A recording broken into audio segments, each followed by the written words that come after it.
धारा 370 पर खुला अब तक का सबसे बड़ा राज। कश्मीर से फारूक अब्दुल्ला ने हटवाई धारा 370। पूर्व रॉ प्रमुख दौलत का सनसनीखेज खुलासा।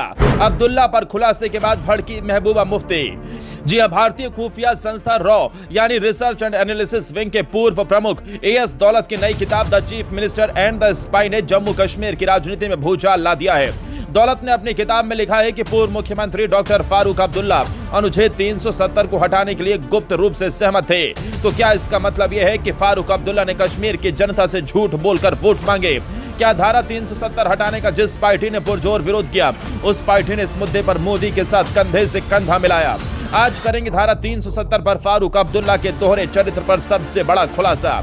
देश की खुफिया agency research and analysis wing यानी रॉ के पूर्व प्रमुख एएस दौलत ने अपनी नई किताब में दावा किया है कि जम्मू कश्मीर के पूर्व मुख्यमंत्री और नेशनल कॉन्फ्रेंस के संरक्षक फारूक अब्दुल्ला ने अनुच्छेद 370 हटाने का निजी तौर पर समर्थन किया था और भरोसे में लिए जाने पर मदद की पेशकश भी की थी। 5 अगस्त 2019 को मोदी सरकार ने अनुच्छेद 370 को निरस्त कर दिया था और इससे कुछ घंटे पहले फारूक अब्दुल्ला सहित कई बड़े कश्मीरी नेताओं को नजरबंद कर दिया गया था, जो कई महीनों तक जारी रहा था। दिलचस्प बात यह है कि अनुच्छेद 370 हटाए जाने से कुछ दिन पहले अब्दुल्ला और उनके बेटे उमर अब्दुल्ला ने प्रधानमंत्री नरेंद्र मोदी से मुलाकात की थी।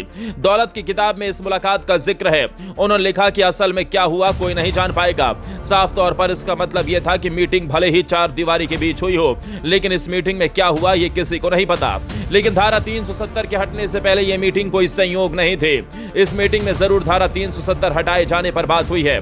किताब में साफ साफ लिखा गया है कि जब फारूक अब्दुल्ला को पता चला कि धारा 370 हटाई जा रही है तो फारूक अब्दुल्ला को नजरबंद किया जा रहा है, तो उन्होंने कहा कि हटाना है तो हटाओ ना, अरेस्ट क्यों कर रहे हो? किताब के मुताबिक फारूक अब्दुल्ला ने कहा था कि राज्य से 370 हटाना ही था तो हमें भी कॉन्फिडेंस में लेना चाहिए था। हम इसको तो विधानसभा से भी कर देते, लेकिन हमें तो कैद कर दिया गया, हमें विश्वास में नहीं लिया गया। जिस तरह से सेना को बुलाया गया ये गलत था। दौलत का यह भी दावा है कि 5 अगस्त 2019 को अब्दुल्ला के घर में नजरबंद रहने के दौरान उनसे बात करने के फैसले के बाद दिल्ली ने उनसे संपर्क किया था। उनका दावा है कि ऐसा अब्दुल्ला को समझाने के लिए किया गया था कि वो अनुच्छेद 370 का मुद्दा ना उठाएं या अपनी रिहाई के बाद पाकिस्तान का जिक्र ना करें। दौलत का यह दावा है कि अब्दुल्ला सिर्फ संसद में बोलने के लिए राजी हुए थे। अब सवाल उठता है कि अगर ऐसा है तो फारूक अब्दुल्ला ने डंकी की चोट पर जम्मू कश्मीर की जनता को धोखा दिया क्या? उमर अब्दुल्ला से लेकर फारूक अब्दुल्ला ने गरीबी बेरोजगारी से ज्यादा धारा 370 का मुद्दा उठाया था। विधानसभा चुनाव में फारूक अब्दुल्ला बार बार ये कहते थे कि हमारी सरकार आई तो धारा 370 को बहाल किया जाएगा। कहा जाता था कि धारा 370 के हटने से घाटी में अशांति फैली है। ये सब जुमला था क्या फारूक अब्दुल्ला ये जानते थे कि धारा 370 के हटने से कश्मीर में शांति स्थापित हो गई है? इस किताब के बाहर आते ही जम्मू कश्मीर की राजनीति में तूफान आ गया। महबूबा मुफ्ती ने फारूक अब्दुल्ला को जबरदस्त तरीके से सुनाया है। महबूबा मुफ्ती ने कहा है कि नेशनल कॉन्फ्रेंस के नेता कुर्सी के लिए कुछ भी कर सकते हैं, ये तो बीजेपी के साथ जाने को भी तैयार थे। दौलत साहब फारूक अब्दुल्ला के बेहद करीबी रहे हैं और उनकी मदद करना चाहते हैं। वो दिल्ली को संदेश देना चाहते हैं कि फारूक साहब अपने साथ आना चाहते हैं। इस मामले पर राजनीति चलती रहेगी, लेकिन अगर आप किसी के साथ हैं तो फिर आपको उसको कबूलने में क्या दिक्कत है?